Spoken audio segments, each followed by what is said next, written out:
আজ আমরা এসেছি দমদম এয়ারপোর্টের কাছে ইকো পার্কের 3 নম্বর গেটের কাছে। নতুন গার্ডেন তৈরি হচ্ছে, গার্ডেনের সব গাছ আনা হয়েছে। এগুলো ওই টবে, এই যে বড় বড় টব আছে, সব রিপোর্টিং হবে। কত সুন্দর বগনবেলিয়া।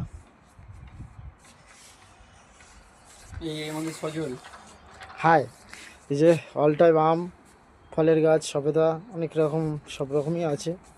টোটাল এইগুলো সেটিং হবে। প্রচুর গাছ এসছে, অন্তত 9 করে হচ্ছে 6 থেকে 700-র উপরে কালেকশন আছে। মাটি,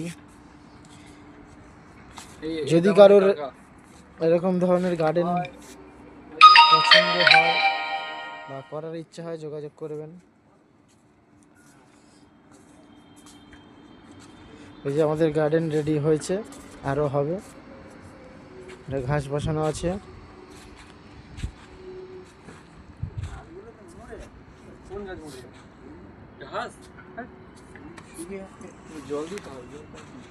এটা ইকো পার্কের 3 নম্বর গেটের কাছে।